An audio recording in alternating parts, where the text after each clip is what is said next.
Leadership often feels like a constant battle for control.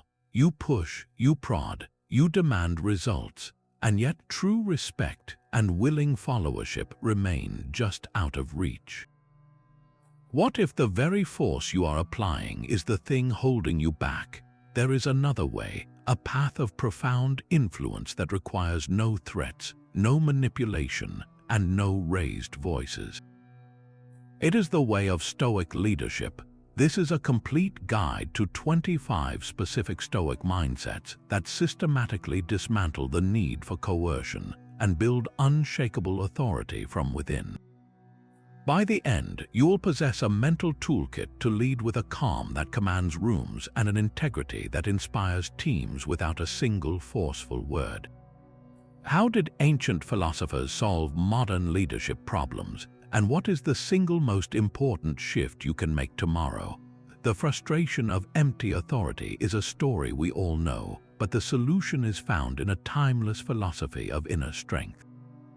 What does a truly calm and effective leader look like to you? The foundation of this entire philosophy rests on a single, liberating distinction. It is called the dichotomy of control.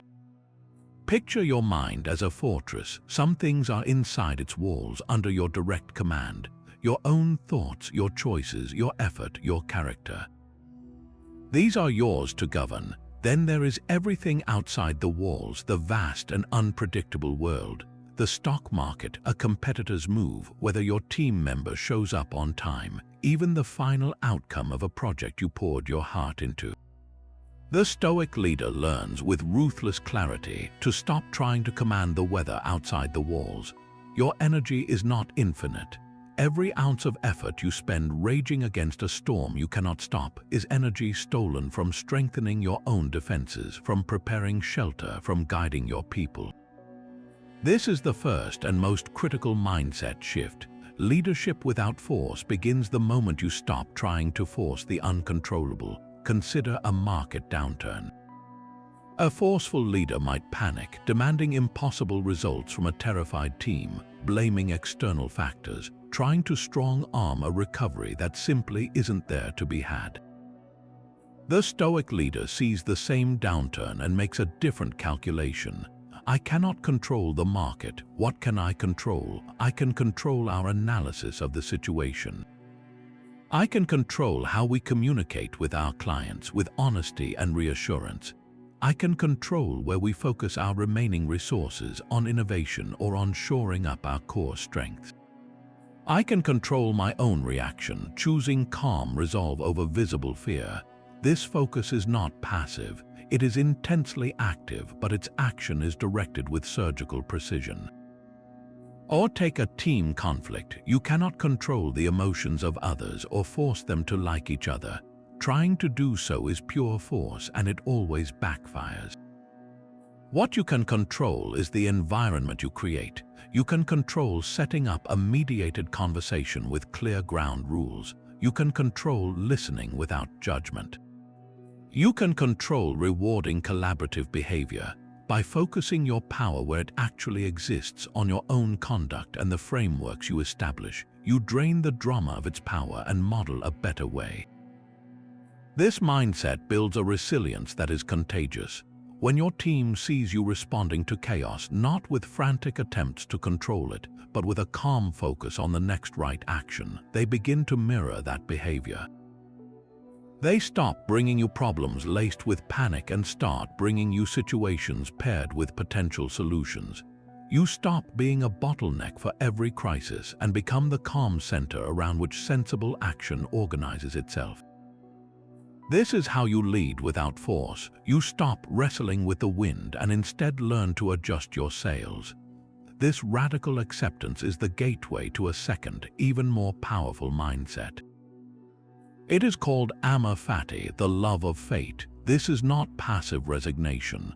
It is the active, deliberate embrace of everything that happens to you, especially the difficult things, as necessary material for your growth. For a leader, this is a complete game changer. An obstacle is no longer a frustrating roadblock to be smashed through with force. It becomes a specific, tailor-made opportunity to demonstrate the exact strength your team needs to see. Think of a failed project. The forceful leader sees only loss, blame, and a stain on their record. They might try to force a cover-up or force the team into a punishing recovery schedule, breeding resentment and fear. The leader who practices amor fati sees the same failure and asks a different question. What is this trying to teach us? This failure revealed a flaw in our testing process, a market need we misunderstood, a chance to innovate we previously overlooked. By loving this fate, by accepting it fully as part of the journey, you disarm its power to demoralize you. You stand up in the next meeting and say, "This didn't work, and here is exactly why that is valuable." Here is the crucial lesson we now own that our competitors do not. This attitude transforms the entire energy of a team. When you stop resisting reality, you gain all your energy back to work with it. A key supplier goes out of business, amor fati. This forces us to diversify our supply chain, making us more resilient in the long run. A critical team member resigns. Amor fati. This challenges us to cross-train others and reveals hidden talents within the group we hadn't noticed. By loving what happens, you model a proactive, optimistic resilience that is infectious. Your team stops dreading bad news and starts curiously dissecting it for hidden advantage. They see you not as a commander raging against the storm, but as a captain expertly reading the wind, adjusting the sails, and using every condition to move forward. This mindset makes force obsolete because there is nothing to fight against, only material to work with. And when you treat every event, good or bad, as fuel, you become unstoppable. This embrace of reality leads directly to a powerful tool for navigating it. Premeditatio malorum, the premeditation of evils, is the Stoic practice of deliberately visualizing what could go wrong. This sounds like inviting anxiety, but it is actually the precise antidote to it. The goal is not to dwell on fear, but to disarm it through preparation. A leader who practices this does not wait for a crisis to start thinking. They have already walked through the storm in their mind calmly when the skies were still clear. Imagine a critical product launch. The forceful leader might bully the team toward a single perfect outcome, forbidding any talk of failure, creating a tense atmosphere where problems are hidden until they explode. The Stoic leader, having practiced premeditatio malorum, gathers the team weeks before. They say, "Let us assume for a moment the launch website crashes at the peak hour. What is our immediate response plan? Who is the first point of contact? What is our backup communication channel to users?" They walk through a supply chain disruption, a negative review from a major influencer, a key feature bug. By doing this mental rehearsal, something profound happens. The fear of these events evaporates because they are no longer terrifying unknowns. They are now familiar scenarios with assigned solutions. When inevitably one of these challenges occurs, the leader does not panic. They experience a sense of recognition. This is the scenario we prepared for. Execute Plan B. This calm, almost detached response is not coldness. It is supreme competence, and it instills immense confidence in everyone watching. The team sees a leader who is not surprised by reality, but who anticipated it and is already moving to the next step. This is leadership through foresight, not reactive force. You are not yelling orders in a burning building because you already mapped the exits and placed the fire extinguishers. Your authority comes from quiet preparedness, which allows you to lead through the crisis without needing to dominate anyone. You have already done the hard thinking under calm conditions, so you can act with clarity under pressure. This practice builds a resilient organization, one that does not fear setbacks but is intellectually and operationally ready to meet them. This mental preparation for reality creates a leader who is hard to surprise, but the deepest calm comes from a perspective that makes our daily struggles seem almost insignificant. There is a fourth Stoic mindset designed to do exactly that, called the view from above. It is a deliberate exercise of imagination where you zoom your mind out far beyond the walls of your office or the quarterly report. Picture your team not just as names on a chart, but as a small group of people working within a vast organization. Now pull back further. See that organization as one player in a sprawling global industry.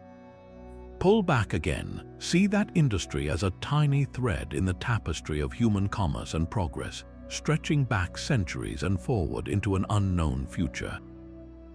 From this vantage point, how important is the heated argument you had in yesterday's meeting about the font on the presentation slides? How significant is the slight from a colleague or the rush to claim credit for a small win? This practice does not make your work trivial. On the contrary, it clarifies what actually matters. The petty power struggles, the ego-driven conflicts, the office politics, they shrink to microscopic size against the backdrop of your true purpose. What remains are the substantial things, the quality of the work itself, the growth of your people, the genuine value you are creating for others. A leader who regularly takes this view from above stops getting bogged down in territorial disputes. They see two managers fighting over budget allocation and think, this is a distraction from our mission to innovate. They see someone posturing for a promotion and think that energy could be building a better product. This perspective allows you to bypass the force of confrontation. Instead of stepping into the ring to wrestle over petty grievances, you gently lift everyone's gaze to the horizon. You reframe the conversation. You might say, I understand this feels important right now, but when we think about where we want this team to be in 5 years, what decision today will get us there? You guide them to see their own conflict from the higher vantage point. This is how you lead without force. You do not fight on the level of the conflict. You elevate the entire discussion to a level where pettiness cannot survive. It connects daily tasks to a shared, meaningful vision. Assembling a report is not just busy work, it is how we communicate our progress toward becoming the most trusted name in our field. Resolving a client complaint is not a nuisance, it is a chance to demonstrate the integrity that will define our legacy. When people feel connected to something larger than their inbox, their motivation shifts from fear of a boss to commitment to a cause. Your authority then flows not from your title, but from your role as the keeper of that vision, the one who consistently reminds everyone why this work, done well, truly matters in the grand scheme of things. That cosmic perspective brings a startling clarity to our daily choices, but it raises a pressing question. If our work is just a small part of a vast human story, how do we decide what to do with our limited time here? The Stoics had a direct and profound answer captured in a simple Latin phrase, memento mori. Remember, you must die. This is not a morbid fixation on death, but the ultimate tool for prioritizing life. For a leader, this awareness is a powerful lens that instantly filters out noise. When you hold the finite nature of your own time as a conscious truth, the unimportant cannot maintain its disguise. The petty argument, the ego-driven power play, the endless cycle of busy work that leads nowhere, these things lose their grip on you. You see them for what they are, distractions from the work that actually matters. This mindset forces you to ask a relentless question. If this project, this meeting, this conflict were the last professional act of my life, would I be proud of it? Would it reflect my deepest values? The answer cuts through indecision like a laser. A leader operating with memento mori does not waste energy on office politics or chasing superficial accolades. They understand that legacy is not built on titles collected, but on lives impacted and value created. This shifts your leadership from being transactional to being transformational. Consider two leaders facing a difficult decision. One must choose between a safe, profitable path that compromises a core company value and a riskier path that upholds it. The leader focused on quarterly reports and personal bonus might rationalize the compromise. The leader who remembers their mortality thinks differently. They ask, when I am gone, what will people say about this choice? Will they say I was a person of integrity or just another executive who chased a number? This awareness aligns actions with principles that outlast any single financial quarter. It encourages a radical authenticity. You stop performing leadership for an audience and start embodying it from a place of deep conviction. This is how you earn respect that no title can confer. Your team may not always agree with you, but they will trust you because they see you are not playing short-term games. You are building something meant to endure. Your urgency is no longer for frantic activity, but for meaningful progress. You become less tolerant of wasted time, more generous with mentorship, and more courageous in championing what is right over what is easy. Your meetings become focused, your feedback becomes direct and kind, and your vision becomes clear, because you are leading as if this day, this very interaction, could be part of your lasting contribution. That is a leader who needs no force, only the quiet, compelling power of a life lived on purpose. This profound sense of purpose, grounded in our limited time, naturally expands outward to include those around us. It touches on a sixth Stoic mindset, sympatheia, which is the deep recognition of our interconnectedness. The Stoics saw the universe not as a collection of separate, competing parts, but as a single, living organism. In this view, every person, every team, every organization is like a cell or an organ within a vast body. Your well-being is ultimately tied to the well-being of the whole. For a leader, this is not a fluffy philosophical idea, it is a practical operating system. When you internalize sympatheia, you stop seeing your team as a resource to be managed and start seeing them as fellow participants in a shared endeavor. You understand that their frustration, their burnout, their lack of clarity is not just their problem, it is a symptom in the body of your organization that affects you directly. This mindset systematically dismantles the us versus them mentality that plagues so many workplaces. That mentality is what creates friction, and friction is what often leads a leader to resort to force, to mandates and threats to get things done. But if there is no them, only us, then force becomes self-defeating. It is like your right hand trying to force your left hand to cooperate by hitting it with a hammer. The pain is felt by the entire body, and the task still does not get done well. A leader practicing sympatheia approaches a conflict between departments differently. They do not take sides or declare a winner. They frame the issue as a shared challenge for the organism. They might say, the tension between sales and engineering is causing a fever in our company. Let us diagnose the root cause together, because when sales thrives and engineering thrives, the whole body is healthy. This shifts the conversation from blame to collective problem solving.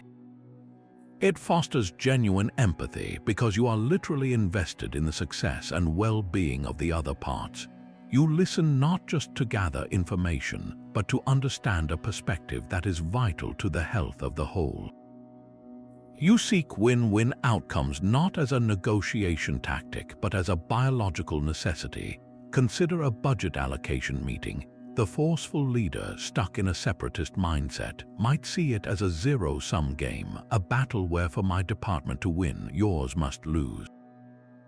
They use political force, leverage, and intimidation to claim the biggest piece. The leader grounded in sympatheia sees the entire company's budget as the bloodstream. The question is not who gets the most, but where does the blood need to flow right now for the entire body to move forward most effectively. They might allocate more to research this year, knowing that a strong innovation pipeline will benefit marketing and sales next year. They explain this interconnected logic openly, creating transparency and trust. This leader collaborates naturally because they perceive collaboration as the default state of a healthy system. Their authority comes from being the person who sees the connections everyone else misses, who reminds the hand and the foot that they are part of the same person trying to walk toward a common destination. When people feel truly seen as part of a meaningful whole, their commitment transforms from obligation to ownership. You no longer need to force compliance because you have cultivated a community aligned by a visible, shared pulse. That interconnected view of the world requires a steady internal gatekeeper to function properly. The seventh Stoic mindset provides exactly that, a mental discipline so powerful it can feel like a superpower in moments of crisis. It is called the discipline of assent. At its core, this is the practice of creating a crucial pause between an external event and your internal reaction. An impression hits your mind, a piece of gossip, a sharp criticism, an alarming email, and instead of immediately accepting it as truth and letting it dictate your emotions and actions, you stop. You examine it at the gate. You ask, is this an accurate representation of reality, or is it just an interpretation? For a leader, mastering this discipline is what separates a reactive manager from a poised commander. It is the ultimate antidote to the knee-jerk, forceful reaction that destroys trust and creates chaos. Think of a typical Monday morning. An employee storms into your office, furious, claiming that a colleague on another team deliberately sabotaged a project by withholding crucial data. The raw impression is one of betrayal, conflict, and immediate threat. A leader without the discipline of assent would likely absorb that impression instantly. Anger flares. They might summon the accused colleague and confront them with accusatory force, creating a defensive and volatile situation based on a single, unchecked perspective. The damage to trust and team cohesion could take months to repair. Now, watch the leader who practices the discipline of assent. The same impression arrives. They feel the initial surge of alarm, but they have trained themselves to insert a space, a moment of silent inquiry. They do not assent to the impression that this is a definitive act of sabotage. Instead, they examine it. They might ask their furious employee calm, clarifying questions. What exactly was withheld? When did you request it? What was the reason given, if any? Have we confirmed this person even received the request? In that space of examination, alternative interpretations emerge. Perhaps it was a simple miscommunication. Perhaps the data wasn't finalized. Perhaps there was a technical glitch. By withholding immediate assent, the leader avoids launching a misguided missile of blame. They choose a reasoned response instead of a forceful reaction. They might say, "Thank you for bringing this to my attention with such concern for the project. Let me look into the communication chain first, and we will address this together this afternoon." This measured approach does three things. First, it models emotional regulation for the entire team, showing that even high-stakes problems are met with calm scrutiny, not drama. Second, it ensures justice because you are seeking facts before forming a verdict. Third, and most importantly, it builds immense trust. Your team learns that you are not a puppet jerked around by every rumor or complaint, but a stable judge who values truth over convenience. This discipline applies equally to praise and flattery. A glowing report from a client arrives, and the immediate impression is one of pride and validation. The undisciplined leader might bask in it, perhaps taking full credit, letting it inflate their ego. The Stoic leader pauses. They examine the impression. Is this feedback entirely accurate? What role did luck or the broader team play? How can we use this positive moment to reinforce the behaviors that created it, rather than just celebrating the outcome? This creates a space for gratitude instead of arrogance, for shared recognition instead of selfish pride. By consciously choosing what impressions you give your assent to, you reclaim sovereignty over your inner world. External events lose their power to hijack your state of mind. A negative market headline doesn't trigger panic, it triggers analysis. A competitor's aggressive move doesn't trigger fear, it triggers strategic curiosity. This inner stability becomes your most visible leadership trait. People are drawn to calm certainty, especially when storms are raging. They will follow not because you force a direction, but because they trust the clarity of your mind. You lead from a place of chosen response, not automatic reaction, and in that space, true wisdom has room to grow. that inner gatekeeper of ascent clears the path for something far more important, the actions you choose to take. This brings us to the 8th Stoic mindset, the discipline of action. While the discipline of ascent governs how you receive the world, the discipline of action governs how you move through it. It is the unshakable commitment that every single thing you do, from a casual email to a major strategic pivot, is done with justice, courage, and for the common good. This is not about grand, heroic gestures announced from a stage. It is about the quiet integrity of your daily conduct, the sum of 1,000 small choices that define your character as a leader. A leader disciplined in action has made a prior decision. They have decided that their personal gain, their momentary fears, their flashes of anger or pride will never be the engine that drives their decisions. The engine is a simple 3-part question. Is this fair? Is this brave? Does this serve the whole team, the whole organization, the common good? When that question becomes your automatic filter, force becomes not just unnecessary but illogical. Why would you need to force people to follow a path that is demonstrably and transparently good for them? Consider a common leadership dilemma, a promotion decision. You have 2 candidates. One is a consistent, reliable performer who is also a close friend who has supported you for years. The other is a slightly less experienced but brilliantly innovative thinker whose ideas could transform a struggling department. The action driven by personal gain or loyalty would be clear: promote the friend. It is the easy path, it rewards past support, and it avoids an awkward conversation. But the discipline of action demands you apply your filter. Is it just, justice requires the promotion go to the person whose skills best serve the needs of the role and the team? Is it courageous? It takes courage to have that difficult conversation with a friend and to champion a less conventional candidate. Does it serve the common good? Placing the innovative thinker in that role could lift the entire department, creating more opportunities for everyone, including your friend, in the long run. The leader disciplined in action makes the harder, fairer choice. They sit down with their friend and explain the decision with honesty and respect, perhaps even helping chart a different growth path for them. They champion the innovative candidate, clearly articulating why this choice benefits the whole organization. This decision, while difficult in the moment, builds a reputation for integrity that echoes far beyond that single promotion. The team sees that merit and the common good truly matter here, that favoritism does not rule the day. That reputation is a currency more valuable than any title. It naturally attracts followership because people want to work for a leader who is fair, who is brave enough to make the right call even when it is hard, and who visibly cares about the collective success over their own convenience.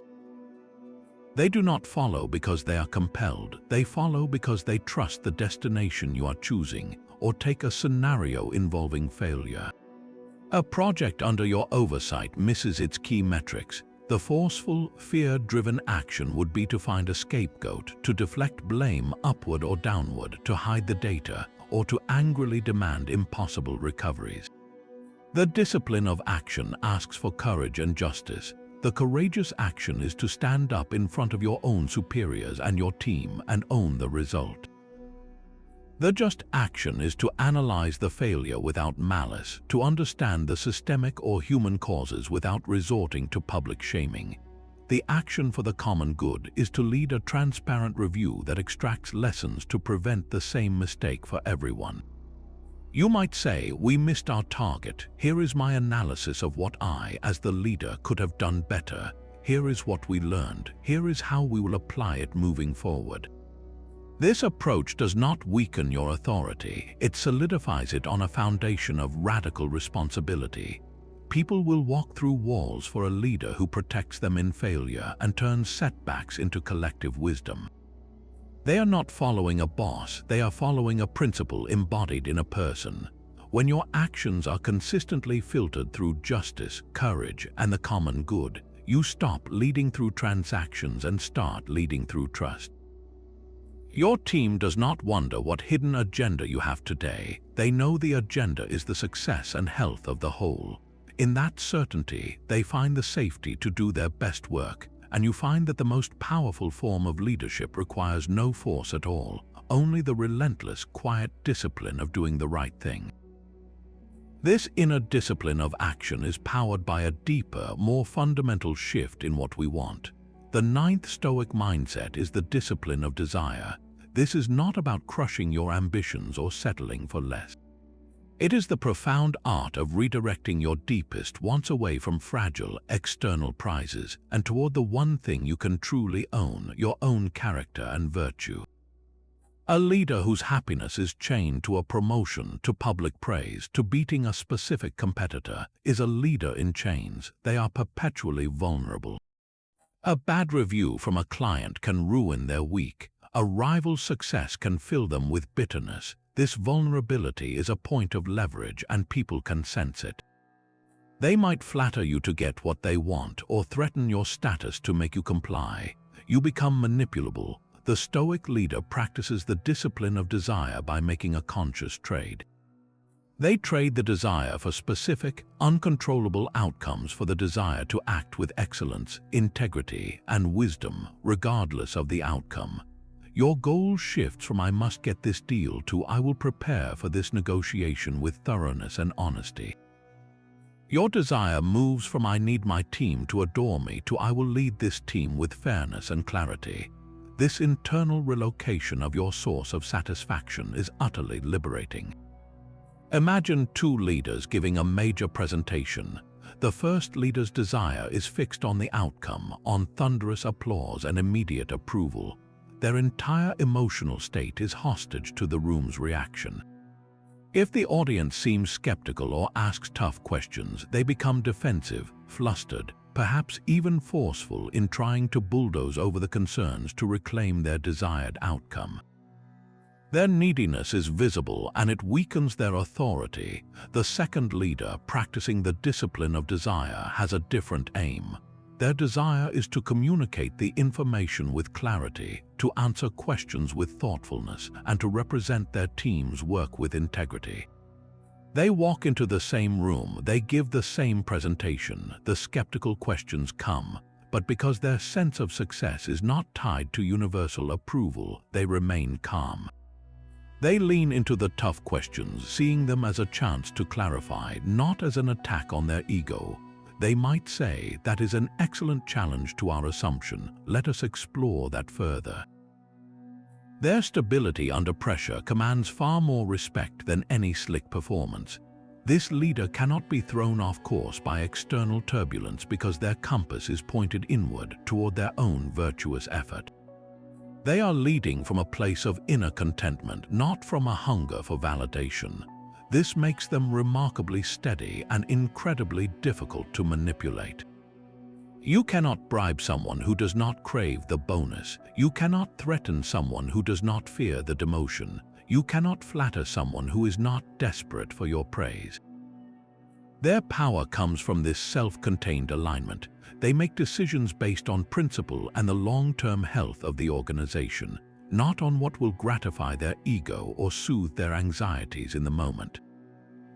This is how you dismantle the need for forceful tactics. When you are not needy for a specific result, you do not need to strong-arm people to get it.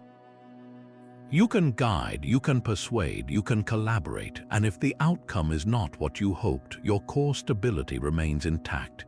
You simply assess, learn, and apply virtue to the next challenge. Your leadership becomes a constant, reliable force of nature, not a weather vane spinning in the winds of fortune. That inner contentment frees you to fulfill your highest purpose, which the Stoics defined with elegant simplicity.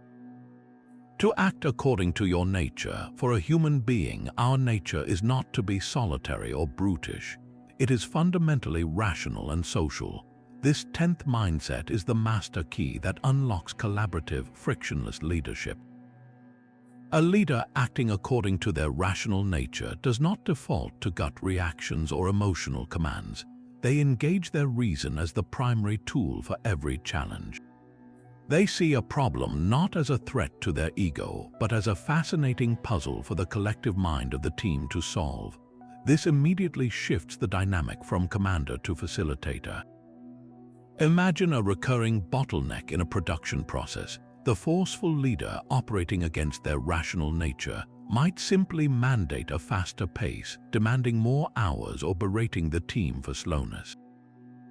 This treats people like malfunctioning machines. The leader, acting according to nature, gathers the people closest to the work. They present the data on the bottleneck and engage their reason and the team's reason to diagnose it. They ask rational questions. Where exactly do the delays occur? What information is missing at that point? What small change could smooth the flow? This is not a soft approach, it is an intensely effective one. It leverages the collective intelligence of the group, and because the solutions emerge from the team itself, buy-in is automatic. No force is required because people are implementing their own ideas. Your authority in this process comes from your ability to frame the right questions and synthesize the answers into a coherent plan, a function of applied wisdom, not of title. Now, layer in the social component of our nature. We are designed for community, for cooperation. A stoic leader recognizes their role is not to stand above the team, but to be a vital organ within it, dedicated to its health and function. This means your success is intrinsically tied to the success and well-being of every person you lead. When you internalize this, your decisions naturally become more inclusive. You start to ask, who will this decision impact, and how can I bring their perspective into the room before we finalize it? Consider a shift in company policy, like a new remote work framework. The forceful leader hands down a decree from on high, a one-size-fits-all rule enforced with threats of compliance checks. It creates resentment and passive resistance. The leader, acting according to their social nature, approaches it as a community project. They acknowledge the diverse needs within the team, from parents needing flexibility to new hires craving mentorship. They might form a small, cross-functional group to propose options. They use reason to evaluate those proposals against business goals, and then communicate the final decision by explaining how it balances individual needs with collective sustainability. In this model, authority is derived from service and wisdom, not from positional power. People follow you because they see you using your reason for the benefit of the whole community, not just for your own agenda. You become the person who thinks clearly for everyone when emotions run high, and who remembers that the team's strength is your strength. This mindset transforms leadership from a solo performance into a conductor's role, where your job is to draw out the unique harmony of every instrument, creating something no single command could ever achieve. When you lead from your rational and social nature, you stop needing to push people because you are all pulling in the same direction, guided by the shared light of reason. This unshakable commitment to the effort, however, demands a companion mindset to protect it from the harshness of an unpredictable world. The Stoics called this the reserve clause, a simple mental phrase appended to every intention you hold. You make a plan, you set a goal, and you silently add the words "fate permitting" or "if nothing prevents me." This is not a sign of weak commitment or a ready-made excuse. It is the ultimate strategic humility. A leader who internalizes the reserve clause makes a critical distinction. They pour their entire energy, focus, and passion into the effort, the part they control. But they hold the specific outcome, the part they do not control, with an open hand. You announce a bold new initiative to your team. You say, "We are going to launch this product by the third quarter, fate permitting." You then work with relentless drive toward that date. But when a global supply chain crisis hits in the second quarter, you are not shattered. You do not rage against reality or look for someone to blame for failing to predict the unpredictable. The reserve clause has already prepared your mind. You calmly assess the new landscape. The goal was to launch a successful product, not to launch on September 30th at all costs. You adapt, you communicate to the team. The external environment has shifted. so our timeline must shift with it. Our commitment to excellence, however, remains absolute. This mindset is a vaccine against the frustration and blame that poison so many workplaces. Without it, a leader ties their ego and their team's morale to a fixed point on a calendar. When that point becomes impossible, they often resort to force, demanding impossible hours, cutting dangerous corners, bullying suppliers, all in a desperate attempt to make reality conform to their plan. This always backfires, burning out people and degrading quality. The leader using the reserve clause never fights reality. They work with it. They understand that the clause "if nothing prevents me" includes 1,000 unseen variables, from a key employee's illness to a sudden shift in market sentiment. By acknowledging this upfront, you free yourself and your team from the tyranny of a rigid plan. Your commitment transfers to the quality of the adaptation itself. How wisely, how quickly, how cohesively can we adjust? This becomes the new measure of your leadership. It models profound adaptability. Your team watches you receive bad news not as a personal failure, but as a new set of conditions to be analyzed. They learn to do the same. They stop hiding delays out of fear and start surfacing problems early so the team can pivot together. The impulse to force a square peg into a round hole simply vanishes because you are no longer emotionally attached to the shape of the hole. You are attached to the process of building the best possible peg for whatever shape the world presents. This is how you lead through uncertainty without using force, by making flexibility a core strength and treating every obstacle not as a derailment, but as the very terrain you are learning to navigate. That open-handed approach to outcomes transforms the very nature of the hurdles you face. A leader who truly masters the reserve clause begins to see obstacles not as stop signs, but as raw material. This is the 12th Stoic mindset, seeing obstacles as fuel. It takes the broader acceptance of amor fati and sharpens it into a daily practice of active reframing.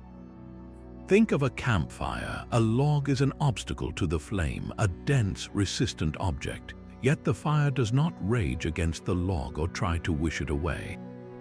It embraces it, consumes it, and uses its very substance to burn brighter and hotter. The obstacle becomes the source of the fire's strength and longevity. Your leadership challenges are those logs. A difficult team member is not a nuisance to be sidelined or forced into compliance. They are a specific log thrown onto your fire. What does this particular challenge feed? It feeds your patience, forcing you to listen more deeply than you normally would.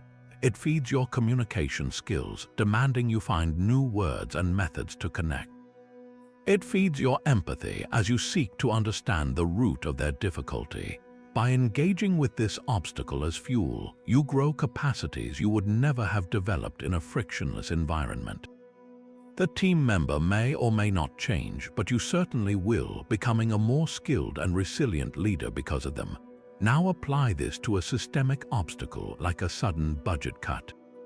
The forceful leader sees only loss, scarcity, and limitation. They might respond with fear, imposing harsh cuts that demoralize the team and cripple innovation. The leader who sees obstacles as fuel receives the same budget cut and asks a different question. What does this constraint force us to invent? It forces creativity. It forces prioritization, stripping away nice to have projects and focusing laser-like on the essential. It forces collaboration, as teams must now share resources and expertise more freely. Some of the most groundbreaking innovations in history emerged not from limitless budgets, but from severe constraints. This leader frames the challenge for the team not as a crisis, but as a creative puzzle. They might say, our resources have been focused. This is our chance to prove how ingenious we are with what we have. Let us find the elegant, simple solutions we overlooked when things were easy. This reframing energizes people. Motivation shifts from the pressure of fear to the engagement of a worthy challenge. People are not being pushed, they are being invited to solve something difficult together. They tap into a deeper sense of purpose and capability. A software team facing a tight deadline might discover a more efficient algorithm. A marketing team with a tiny budget might forge a brilliant grassroots campaign that resonates more authentically than any expensive ad buy. The obstacle, metabolized as fuel, produces a higher grade of energy and result than smooth sailing ever could. This mindset makes a leader unstoppable because there is literally nothing that can happen to them that they cannot use. Every setback carries within it the seeds of a greater comeback, but only if you have the perspective to plant them. That inner fire, fueled by obstacles, needs a permanent home, an unbreachable sanctuary. The Stoics called this the inner citadel. Picture not a physical fortress of stone, but a mental one constructed from your deepest, most non-negotiable principles. Its walls are made of your integrity, its towers are your courage, its foundation is your commitment to justice and wisdom. This is where you, as a leader, truly live. And its primary purpose is not to keep people out, but to keep your core self safe from the chaos outside, so you can lead from a place of unshakable calm. A leader without this citadel is like a tent in a hurricane, buffeted by every gust of opinion, every piece of bad news, every flattering comment. Their mood, their decisions, their very sense of worth are at the mercy of external events. They might dominate a meeting to feel powerful after a criticism, or make a reckless decision to chase praise. Their leadership is reactive and fragile. Building your inner citadel is the deliberate process of moving your source of security from outside to inside. It starts with a simple, profound question. What are the 3 or 4 values that, if you betrayed them, would make you feel you had lost yourself? Not the company values on the wall, but your personal, non-negotiable ones. Is it honesty, even when it is costly? Is it treating every person with dignity, even in conflict? Is it a relentless pursuit of quality? You must know these stones by name, and you must decide in advance that you will defend them at any cost. Once this citadel is built, something remarkable happens to your leadership. External events lose their power to destabilize you. A scathing performance review lands on your desk. The leader without a citadel feels attacked, defensive, perhaps even vengeful. They might lash out at the reviewer or scramble to shift blame to their team, asserting dominance to cover their insecurity. The leader who has built their inner citadel receives the same review. They feel the initial sting, of course, but then they retreat, not in fear, but in strategy, to the safety of their inner walls. They ask the questions their principles dictate. Is any part of this critique true and useful? If my value is growth, then this feedback, however harshly delivered, is valuable material. They separate the useful data from the emotional noise. They can then respond calmly, "Thank you for the feedback. I will reflect on points A and B as they align with our goals for improvement." This measured response disarms conflict and radiates a strength that no bluster ever could. Or consider the opposite scenario, a flood of public praise. Flattery is just as dangerous as criticism, perhaps more so, because it can lure you out of your citadel. The leader without strong walls might get drunk on the acclaim, start believing their own press, and make arrogant decisions disconnected from reality. The leader grounded in their inner fortress enjoys the praise, but it does not define them. They think, "This is nice, but my worth was the same yesterday when no one was watching. My principle is humility and continuous improvement, so I will accept this with gratitude and immediately look for the next challenge." This stability makes you a safe harbor for your team. People are instinctively drawn to psychological safety. When they know their leader cannot be knocked off center by market panic or office gossip, they feel an immense relief. They are not walking on eggshells, worrying that a bad day for you will become a bad day for everyone. They see you receive terrible news with a thoughtful nod, and they think, "Okay, if they're not panicking, we can figure this out." Your calm becomes their permission to think clearly. You provide a steady center of gravity for the entire group. This is leadership without force because your authority is no longer a performance you have to assert. It is a presence you naturally embody. You do not need to dominate discussions to prove you are in charge, because your quiet certainty speaks louder than any interruption. You do not need to take credit for every win to feel secure, because your sense of worth is built on the integrity of the effort, not the trophy. Your team, sensing this genuine security, stops competing for your volatile favor and starts collaborating toward the shared mission. They trust the fortress, so they follow the person who lives within it. The inner fortress provides stability, but comfort can quietly become its own kind of prison. A leader who grows too accustomed to ease risks losing touch with the very resilience that built their strength. The 14th mindset is a deliberate antidote to this slow decay, a practice called voluntary discomfort. This is the conscious, periodic choice to embrace a mild hardship, not out of masochism, but as a form of mental and physical training. It could be taking a cold shower instead of a hot one, skipping a meal to fast for a day, walking instead of driving, or deliberately taking on a complex, tedious task you would normally delegate. The purpose is twofold. First, it inoculates you against the fragility that luxury can breed. By regularly reminding your body and mind that you can handle discomfort, you build a baseline resilience that makes life's inevitable larger hardships far less intimidating. Second, it actively cultivates gratitude. That simple meal after a fast tastes profoundly different. The warmth after a cold walk is felt deeply. You reconnect with the basic comforts you typically take for granted. For a leader, this practice is transformative. It directly combats the subtle entitlement and softness that can creep into a position of authority. When you choose discomfort, you maintain a visceral understanding of struggle. This fosters a genuine, unforced empathy for the challenges your team members face every day.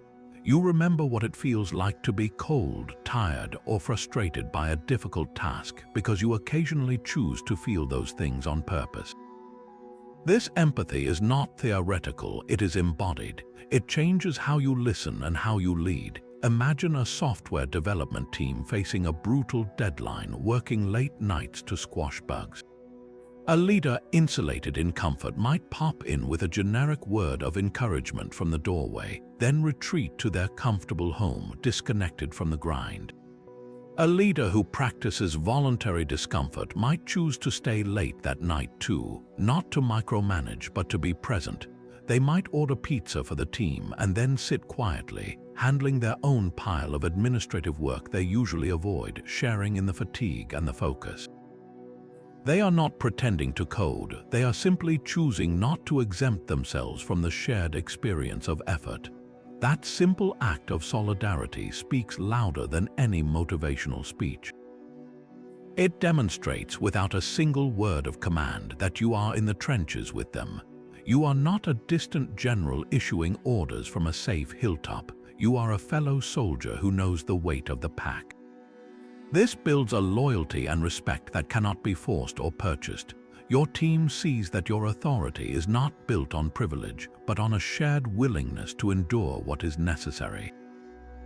This mindset also sharpens your decision-making under pressure.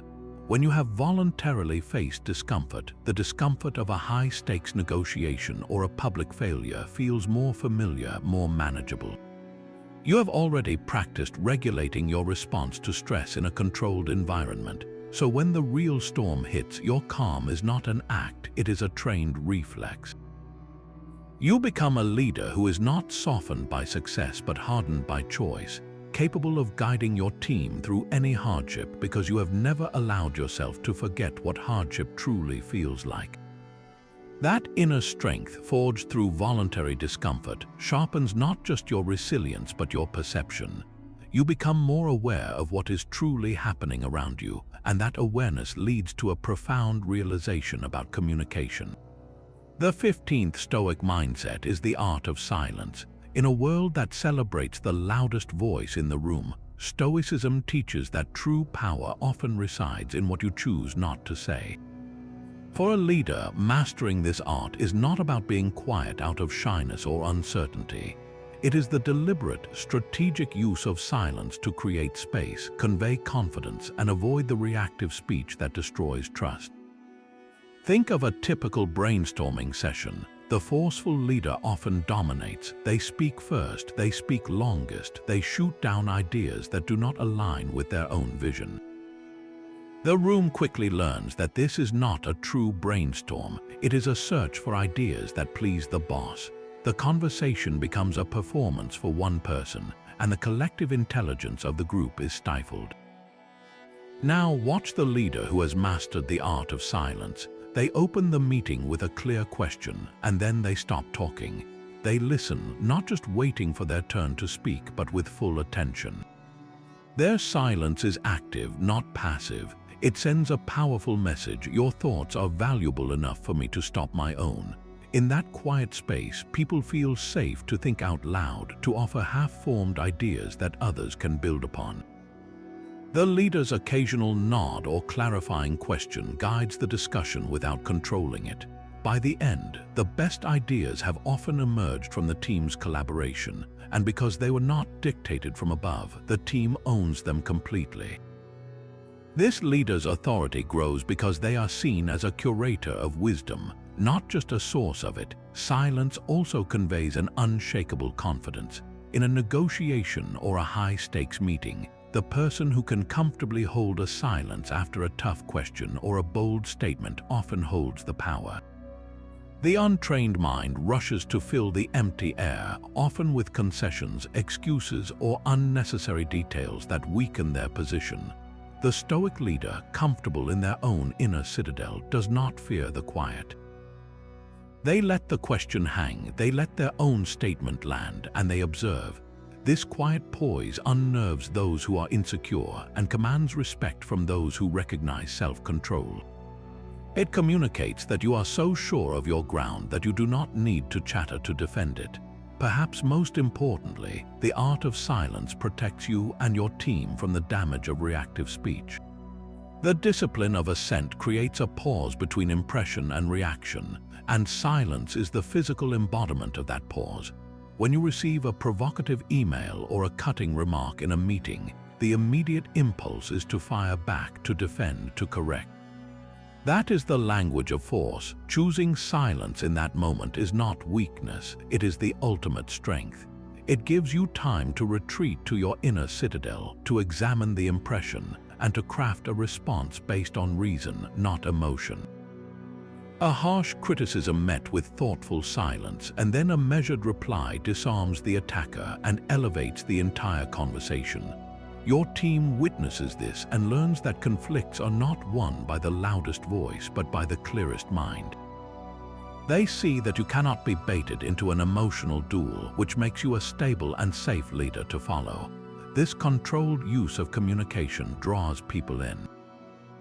When you speak less, your words carry more weight. People lean in to listen because they know you are not just filling time. You become a magnet for attention, not through volume, but through substance and timing. You lead not by constantly telling people what to think, but by creating the quiet conditions in which they can think for themselves, and then aligning that collective thinking toward a common purpose. In the end, the art of silence is the art of creating space for better ideas to emerge, for your own calm to solidify, and for true understanding to grow between people. It is the quietest form of authority and often the most compelling. Silence creates a spaciousness in which a much larger identity can emerge. The Stoics called this cosmopolitanism, the profound understanding that you are, first and foremost, a citizen of the world. This is the 16th mindset, and it expands the idea of interconnectedness beyond your team or organization to encompass the entire human community. For a leader, this is a radical upgrade in perspective. It means your primary loyalty is not to the small tribe of your department, your company, or even your nation in a competitive sense. Your loyalty is to the universal principles of reason, justice, and human dignity that apply to everyone, everywhere. A leader who internalizes this sees diversity not as a compliance metric, but as the natural and beautiful state of the human world. They actively seek out different perspectives because they understand that a monoculture of thought is a weakness, a blindness to the vast tapestry of human experience and insight. This mindset systematically dismantles the us versus them thinking that is the root of so much forceful tribal leadership. When you see yourself as a citizen of the world, there is no permanent them. There are only fellow citizens you have not yet collaborated with or understood or learned from. Consider a global company facing a merger. The forceful tribal leader from the acquiring company might approach the merger as a conquest. They impose their own processes, dismiss the other company's culture as inferior, and use positional power to force assimilation. This creates resentment, silos, and a devastating loss of talent and knowledge from the acquired team. The leader who operates from cosmopolitanism approaches the same merger with a different question. What unique wisdom does this new group bring to our shared world? How can we blend the best of both cultures to create something new and more robust than either could be alone? They value the diversity of thought, the different market insights, the alternative problem-solving methods. They lead with inclusivity, not as a slogan, but as a strategic imperative for creating a stronger, more adaptable whole. This leader might hold joint workshops not to lecture, but to listen, to identify universal principles of good work that both groups already share, and then build new protocols from that common ground. They refuse to see the other team as outsiders to be dominated, but as new citizens to be integrated into a broader, shared mission. This perspective also transforms how you deal with competition. The tribal leader sees competitors as enemies to be crushed, using aggressive, sometimes ruthless force in the marketplace. The cosmopolitan leader sees competitors as other citizens in the world of commerce, playing by the same universal rules. They compete fiercely on the merits of their work quality, innovation, service, but they do not resort to deceit, slander, or unfair tactics. They understand that a healthy ecosystem often has multiple strong players, and that ethical competition raises standards for everyone, benefiting the end customer, which is the ultimate service to the human community. This mindset fosters a collaborative environment even within your own team, because it values the unique contribution of every individual as a vital piece of the human mosaic. You stop favoring people who simply remind you of yourself. You become curious about the person with a radically different background because you know they see angles you cannot.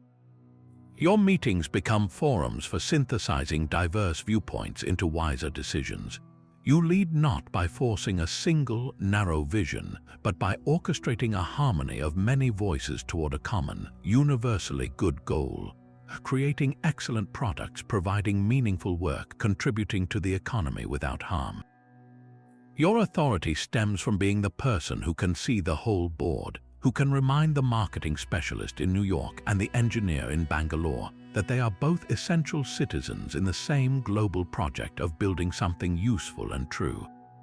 This expansive view makes parochial power games seem petty and exhausting. Why waste energy forcing your tiny tribe to win a small battle when you could be leading a coalition that wins the war for everyone? This global citizenship redefines what truly matters, and it leads directly to a mindset that can seem almost paradoxical. The Stoics called it indifference to indifference. This is a technical term, and understanding it is crucial. In Stoic philosophy, the only true good is virtue, your wisdom, courage, justice, and self-control. Everything else, everything external, falls into a category called indifference. Now, this does not mean you do not care about them. It means they do not determine your moral worth. Indifferents are further divided. Some are preferred, like health, a sufficient income, a good reputation, a comfortable office. Others are dispreferred, like illness, poverty, a damaged reputation, professional setbacks. You are allowed to prefer health over sickness. You are encouraged to work for a promotion. But you must never confuse obtaining these preferred indifference with being a good person. They are tools for practicing virtue, not the scoreboard of your character. For a leader, this distinction is a superpower of clarity. It means your core decisions are no longer hostage to the lure of the bonus or the fear of the bad headline. Your integrity is not for sale because it is priced in a currency the market does not trade. Imagine a classic corporate pressure point. You discover your company's flagship product has a minor but real safety flaw. Fixing it will be incredibly expensive, delay the launch, and likely crater the stock price in the short term. Hiding it or downplaying it could preserve the launch, the bonus pool, and your sterling reputation as a leader who delivers. The forceful leader who has not grasped indifference to indifference is swayed by those external markers. The fear of a stock drop and a tarnished reputation feels like an existential threat. They might rationalize hiding the flaw, using their authority to silence concerns, forcing the narrative toward launch. They are leading from fear of a dispreferred indifferent, a damaged reputation. The Stoic leader sees the same scenario through a different lens. The bonus, the stock price, the immediate applause, these are preferred indifference. They are nice to have, but they are not the good. The good is justice, is courage, is the duty to do no harm. The courageous and just action is to halt the launch, disclose the flaw, and lead the costly fix. This leader can make that brutally difficult call because their sense of self is not tied to this quarter's numbers or the fickle opinions of analysts. They are indifferent in the Stoic sense to whether that decision brings them praise or blame. Their compass points only to virtue. This freedom is utterly liberating. It allows you to make the right long-term decision when every short-term incentive screams to do the opposite. You can terminate a lucrative but unethical client. You can promote a quiet performer over a charismatic networker. You can publicly take responsibility for a failure that was not entirely your fault. In each case, you're trading a preferred indifferent, like immediate profit or personal credit, for the actual good of courageous integrity. Your team witnesses this consistency. They see you are not blown off course by the winds of fortune. You celebrate successes but are not made arrogant by them. You navigate failures but are not made despondent by them. Your stability comes from the deep knowledge that your worth was never in the outcomes to begin with. It was always in the quality of your choices. This is how you lead without the force of ego or the force of fear. You are simply following a deeper, more permanent North Star and inviting others to journey with you toward a destination that no market crash can ever take away. This clear separation between virtue and outcome frees you to focus on the one thing you can always control, your own conduct, and that conduct becomes your most powerful teaching tool. The 18th Stoic mindset is modeling over mandating. The ancient Stoics were teachers, but they believed true philosophy was not a set of lectures to be memorized. It was a way of life to be embodied. For a leader, this principle is transformative. You cannot force a mindset into someone else's head through command. You can only invite it in through consistent, visible example. Your team will not become resilient because you tell them to be tough. They will become resilient by watching you navigate a crisis without panic, by seeing you treat a setback as a puzzle rather than a catastrophe. Your calm under pressure is a silent, daily curriculum in emotional regulation. Think of a leader facing a public relations disaster. A mandate-driven executive might gather the team and bark orders about damage control, demanding immediate solutions while radiating visible stress. Their words say handle this, but their demeanor screams this is a 5-alarm fire.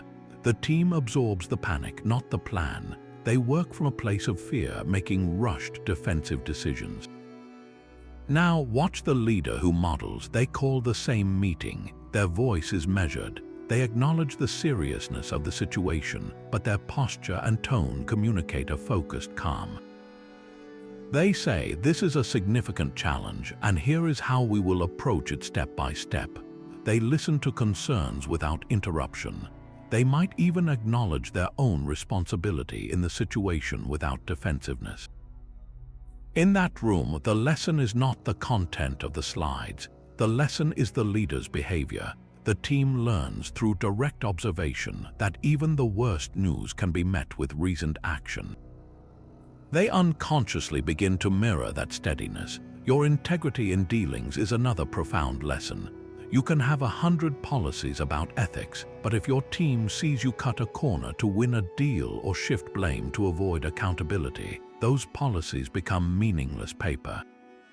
Conversely, if they see you walk away from a lucrative opportunity because the terms felt shady, or hear you give honest credit to a junior team member for an idea, that single action teaches more about integrity than a year of compliance training. It shows that the principle is real and that you live by it even when it costs you something. This is teaching by attraction. People are drawn to authentic strength. They want to align themselves with someone whose walk matches their talk. When you model the behavior, you are not enforcing a rule from the outside. You are cultivating a desire from within your team members to rise to that standard. They start to ask themselves, how would my leader handle this client negotiation or this internal conflict? They begin to internalize the mindset because they have seen it in action and they have felt the respect and trust it generates. This is how cultures are built, not through memos and mandates, but through 1,000 daily demonstrations of what is truly valued. Your resilience in failure becomes a masterclass in growth. When a project you championed falls apart, do you hide from it, or do you stand before your team and conduct a transparent, blameless autopsy? By modeling how to own a failure, extract its lessons, and apply them with optimism to the next endeavor, you teach your people that setbacks are not personal indictments but professional fuel. You show them that their worth and yours is not erased by a missed target. This silent teaching creates a psychological safety net that allows for risk-taking and innovation. People stop hiding small mistakes for fear of punishment and start surfacing them early as learning opportunities for the whole group. Your example gives them permission to be human, to learn, and to grow. Ultimately, modeling over mandating recognizes a simple truth. People believe what they see far more than what they hear. Your authority ceases to be about your power to enforce and becomes about your power to inspire. You lead by becoming a living reference manual for the mindsets you advocate. The team does not follow a list of rules, they follow a person whose character makes those rules obvious and desirable. This is the quietest, most persuasive form of leadership, where your greatest command is the example you set every single day. That inner clarity about what truly matters creates a powerful, forward-driving energy. The 19th Stoic mindset sharpens the concept of memento mori into a daily catalyst for action. Remembering your mortality is not meant to paralyze you with existential dread, but to liberate you with decisive urgency. When you internalize the undeniable fact that your time and the time of everyone on your team is profoundly limited, it acts like a mental filter of incredible power. It instantly clarifies what deserves your focus and what is merely noise. For a leader, this awareness translates into a relentless bias toward meaningful action and a radical disinterest in wasteful conflict. Think of your calendar not as a series of slots to be filled, but as a finite container for your remaining life energy. The meeting about territorial disputes between two departments suddenly feels like a criminal waste of that precious resource. The simmering grudge you have been holding against a colleague who undermined you 6 months ago becomes a heavy, pointless weight you are choosing to carry. The bureaucratic process that exists only to perpetuate itself is exposed as a thief of time. A leader fueled by this mindset does not wait for permission or perfect conditions. They see an important but neglected problem, a chance to mentor a promising employee, a need to streamline a clunky process, and they act now, not next quarter, not after the next review cycle. The shortness of life grants a kind of fearless permission to bypass the usual inertia. Why? Because the cost of delay is not just a missed deadline, it is a piece of your one and only leadership legacy left unwritten. This urgency is not frantic or stressful, It is focused and purposeful. It is the energy of someone who knows the museum is closing soon, so they are going straight to the masterpieces, ignoring the gift shop. This purposeful focus is magnetic. People are drawn to leaders who are clearly building something important, who are not getting bogged down in the petty politics that drain the soul from work. They want to be part of that forward motion. Furthermore, this perspective makes forgiveness a strategic necessity, not just a virtue. Holding a grudge is a luxury of someone who believes they have infinite time. It consumes mental bandwidth you could be using to create, to solve, to build.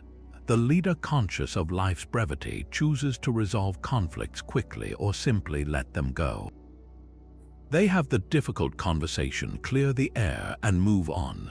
They do not have the time or the energy for prolonged cold wars or silent treatments. This does not mean being a pushover. It means dealing with issues directly and justly, then releasing them, because clinging to resentment is like drinking poison and hoping the other person gets sick. It only weakens you. When your team sees you address a conflict with honesty and then genuinely move forward without lingering bitterness, it teaches them to do the same. It creates a culture of clean communication and swift resolution, where energy is preserved for the mission, not for internal scorekeeping. Your leadership becomes a clear, unimpeded channel for important work. Meetings are shorter and more decisive because everyone feels the unspoken understanding that this time is not renewable. Feedback is given with kindness and immediacy, because letting a performance issue fester for months wastes that person's potential and your opportunity to guide them. Every interaction is infused with a respectful awareness that this day, this conversation, is a non-refundable part of a shared, finite journey. That awareness cuts through pretense and posturing. It leads to authentic, action-oriented leadership that people willingly follow, not out of fear, but because they too feel the value of their time being honored and put to worthy use. That purposeful urgency must be paired with a generous curiosity about the people you lead. This brings us to a mindset that directly shapes the health of your team's culture, judging less and understanding more. This is a practical extension of the discipline of assent, but applied to your perception of other people.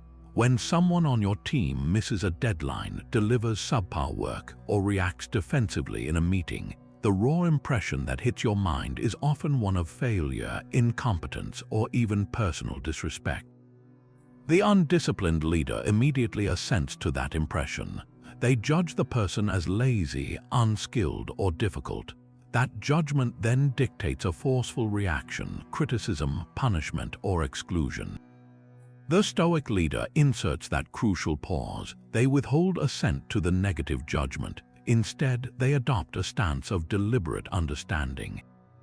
They operate from a foundational assumption that people's actions, even the frustrating ones, almost always stem from their own internal reasoning, however flawed or invisible that reasoning may be to you. Your team member did not miss the deadline because they are inherently irresponsible.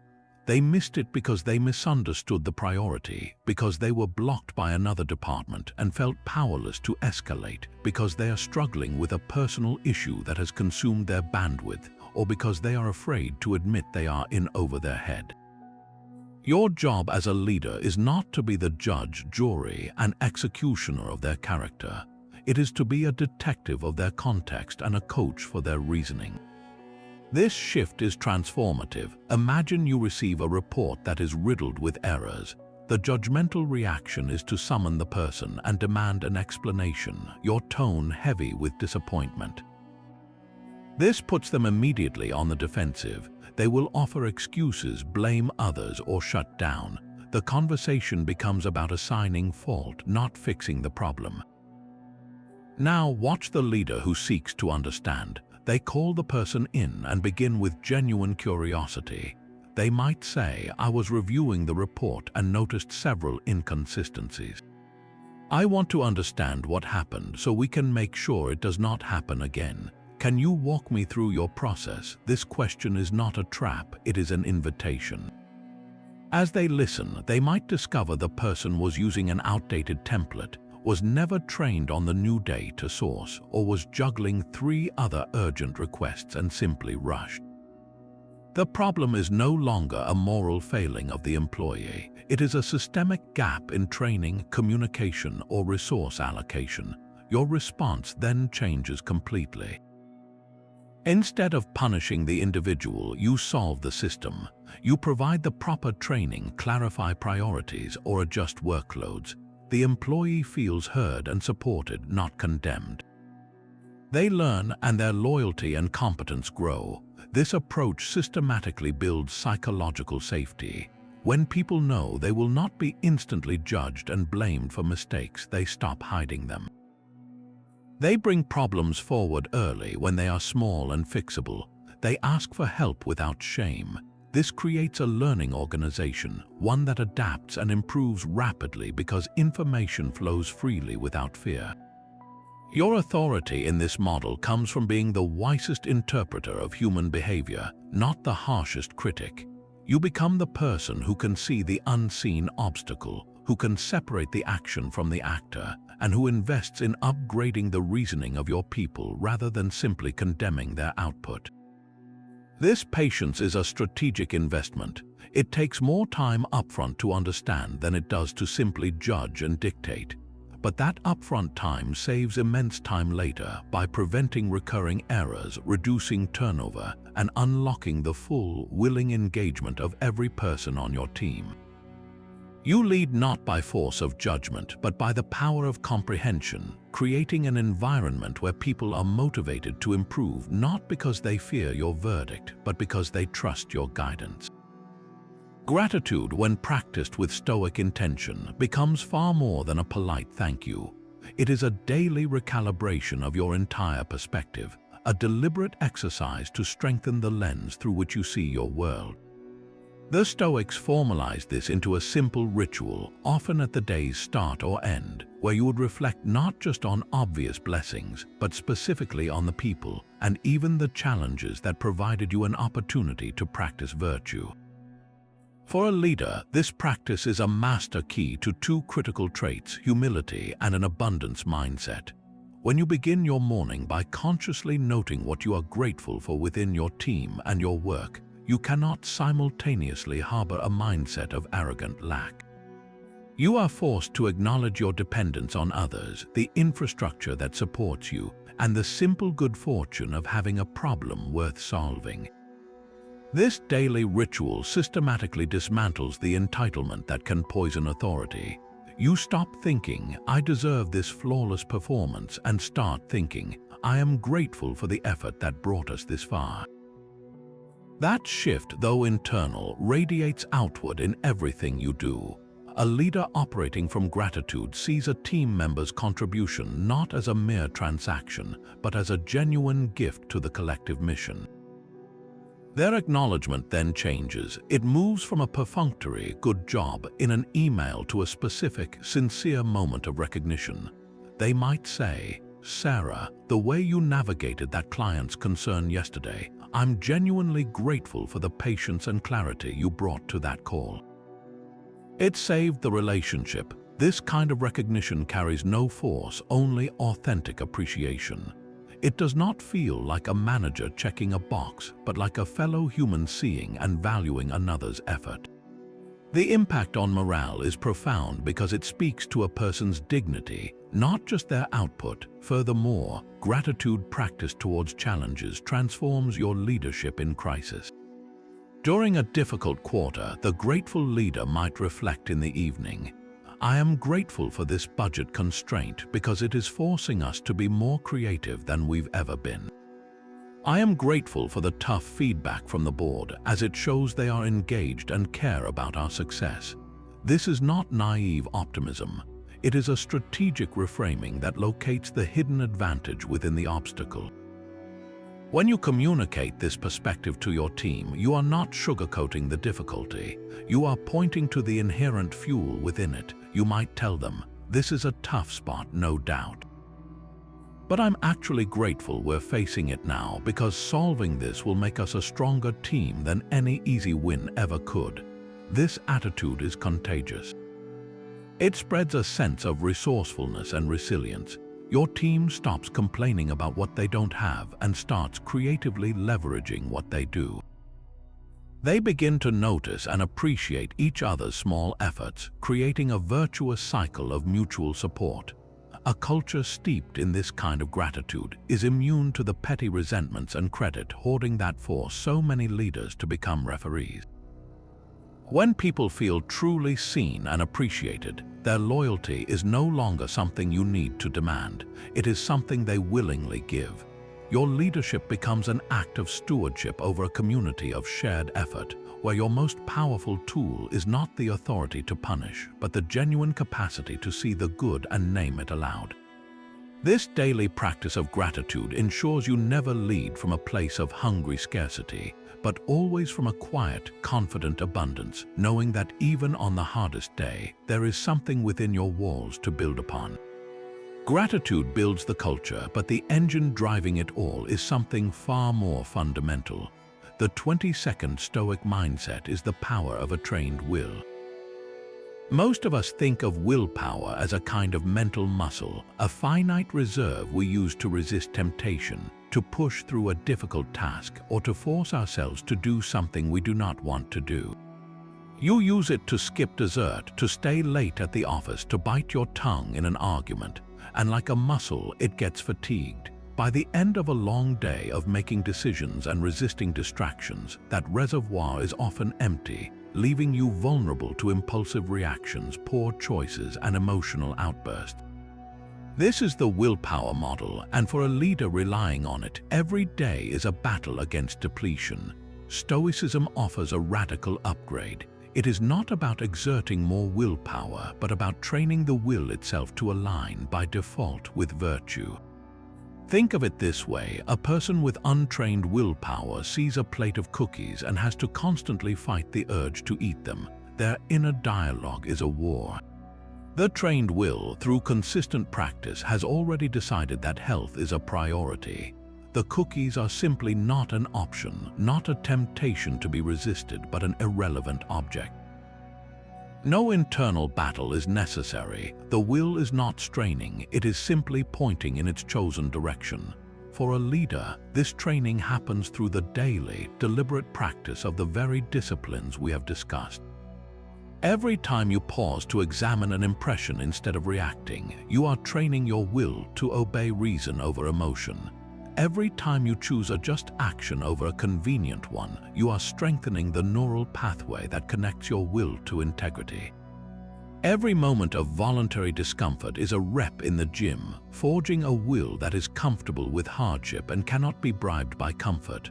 Over time, this repeated practice rewires your default settings. Your will ceases to be a rebellious force you must constantly dominate and becomes a reliable instrument for good, an extension of your deepest principles. It operates almost automatically. When a crisis hits, you do not have to dig deep for courage. Your trained will already knows the protocol: calm analysis, decisive action for the common good. When faced with an opportunity to cut a corner for personal gain, you do not wrestle with the temptation. Your will, aligned with justice, simply dismisses it as off course. This creates a consistency in your behavior that is the bedrock of trust for any team. People can depend on you not because you are rigidly controlling yourself, but because you are no longer at war with yourself. Your reactions become predictable in the best possible way. Your team knows that under pressure you will be calm. In conflict you will be fair. Faced with ethical gray areas, you will choose the principle. This predictability creates immense psychological safety. It is the stability of a deep-rooted oak tree in a storm, not the stability of a concrete wall that might someday crack.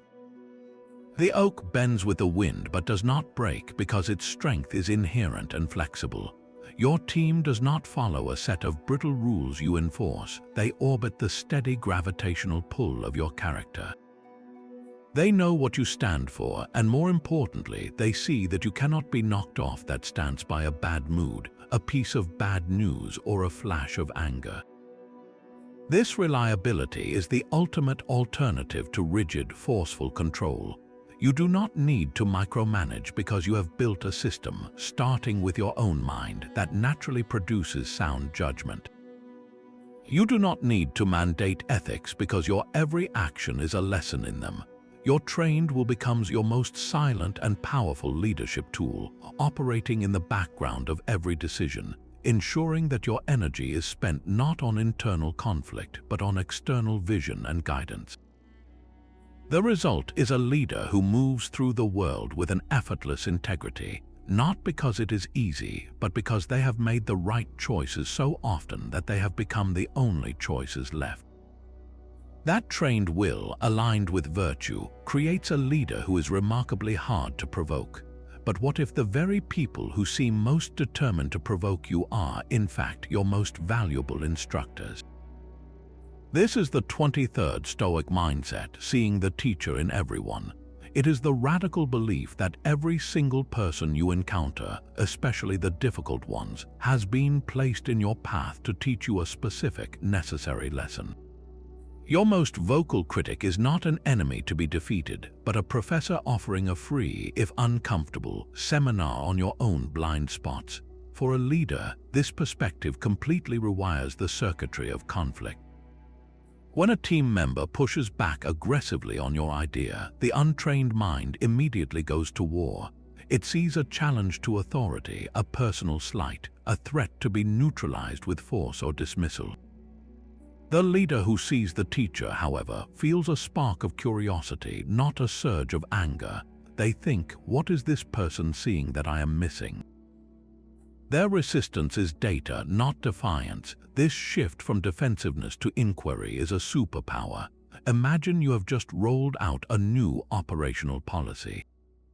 A veteran employee, someone you respect but who is known for being stubborn, publicly critiques it in a team meeting, pointing out several practical flaws. The forceful leader feels their authority being undermined in front of the group. Their instinct is to shut down the critique, to reassert control, to defend the policy as is. This wins the battle of dominance but loses the war of wisdom, and it teaches the entire team to keep their mouths shut. Now, watch the leader who sees the teacher. They feel the same initial sting to their ego, but they pause. They look at this veteran not as an obstacle, but as a repository of institutional knowledge they themselves lack.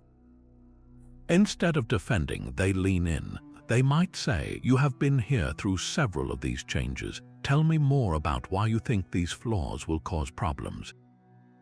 I want to understand your perspective fully." This does not mean you automatically capitulate. It means you are mining the critique for its valuable ore. In that conversation, you might discover a historical precedent you were unaware of, a workflow nuance your planning team overlooked, or a genuine risk to morale. By treating the critic as a teacher, you accomplish several things at once. You disarm their opposition by validating their expertise. You gain critical information that could save the project from failure. You model for everyone in the room how to receive challenging feedback with grace and intelligence, and you strengthen your relationship with that employee, turning a potential adversary into a committed ally. The lesson they taught you was not about the policy, it was about humility, the value of lived experience, and the courage to listen when your pride is shouting. This mindset extends to your most demanding clients or most aggressive competitors. The client who is never satisfied forces you to raise your standards of quality and communication to levels you would not have reached on your own. They are teaching you excellence. The competitor whose tactics seem ruthless shows you where your own strategies might be naive or vulnerable. They are teaching you strategic foresight. Even the office gossip, if you observe them as a detached anthropologist, can teach you about the fears and insecurities that run through an organization, information you can use to address real cultural issues with compassion. When you start looking for the lesson in every interaction, you stop wasting energy on resentment. You begin to move through the world with a quiet gratitude for the curriculum, even when the assignments are tough. Your leadership becomes a continuous masterclass, and your team learns from your example that growth is not a solitary pursuit, but a collective project where even friction can be sanded into wisdom. This approach naturally fosters a culture of psychological safety and continuous improvement, because if the boss is actively learning from criticism, then everyone else can feel safe to offer it and to receive it. The need for forceful correction evaporates, replaced by a shared, curious commitment to getting better together, one teacher at a time. Authority granted by a title is borrowed, but authority granted by a team is earned, and it is earned through service. The 24th Stoic mindset reframes the entire purpose of leadership from a position of status to an act of service. This is not a modern management fad. It is a core Stoic principle, the idea that your role, your skills, your influence exist for the benefit of the common good. When you see your desk not as a throne but as a workbench, and your title not as a trophy but as a tool, everything about your leadership changes. The leader who clings to status leads from a place of scarcity. They hoard information to feel indispensable. They take credit to bolster their image. They make decisions that protect their position, even when those decisions harm the long-term health of the team. Their authority is a brittle thing, maintained by force because it is constantly under threat from anyone who might challenge their primacy. They must dominate meetings, control narratives, and squash dissent because their power is positional and therefore fragile. The servant leader, through the Stoic lens, operates from a different calculus. Their fundamental question is not, "What does this decision do for my standing?" but "What does this decision do for the mission and the people carrying it out?" Their focus shifts from climbing a ladder to building a bridge. This mindset systematically dismantles the need for force because it aligns your incentives perfectly with those of your team. Your success is literally impossible without their growth, their health, their success. You cannot win if they lose. This makes manipulation and coercion not just unethical, but utterly illogical. Why would you force the very people whose thriving is your own measure of victory? Consider a practical scenario: resource allocation. A status-driven leader, when given a budget for training and development, might use it primarily for their own executive coaching or an expensive conference that boosts their personal network. The team's training needs are an afterthought, a cost to be minimized. The servant leader receives the same budget and immediately thinks, "Where are the skill gaps holding my team back? Who has shown potential that we can invest in?" Which training would empower the most people to do their jobs with more autonomy and confidence?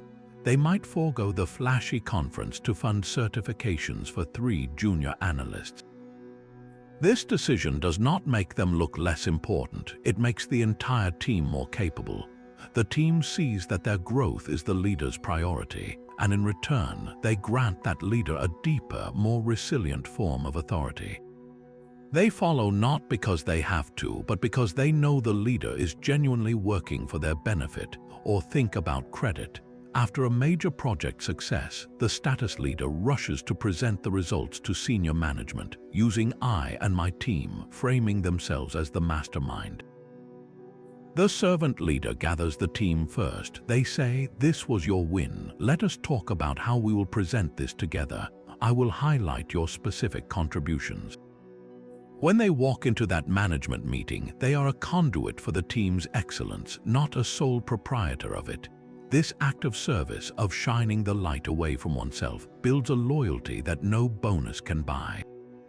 The team knows their work will be seen and valued, so they pour more of themselves into it willingly. They protect that leader's reputation because it is intertwined with their own sense of justice. This is how force becomes obsolete. When people believe you are on their side, that you are using your authority to clear obstacles from their path rather than to build monuments to yourself, they give you permission to lead them into difficult territory. They trust the difficult decision because they trust your intent. Your authority becomes a grant from the governed, revocable only if you betray its purpose.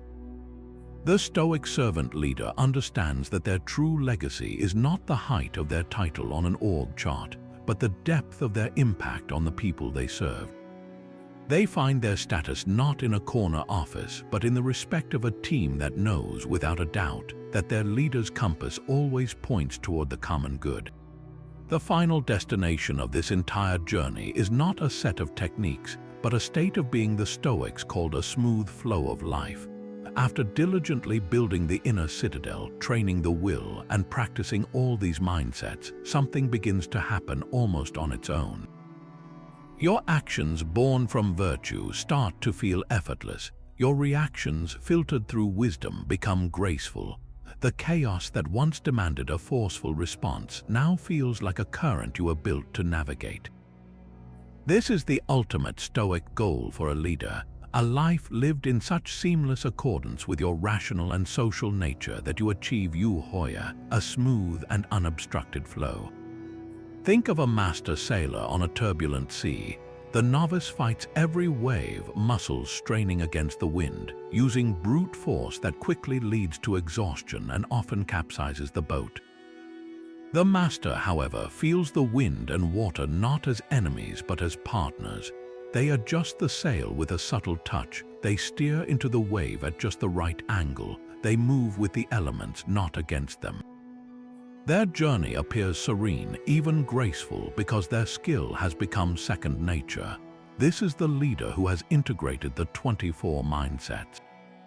They do not need to force a team meeting into collaboration because they have built a culture where collaboration is the default current. They do not need to dominate a crisis discussion because their calm presence is the rudder that naturally steers the conversation toward solutions. A challenge arises, and instead of a frantic scramble, there is a smooth sequence, a pause to examine the impression, a retreat to inner principles, a decisive action taken for the common good.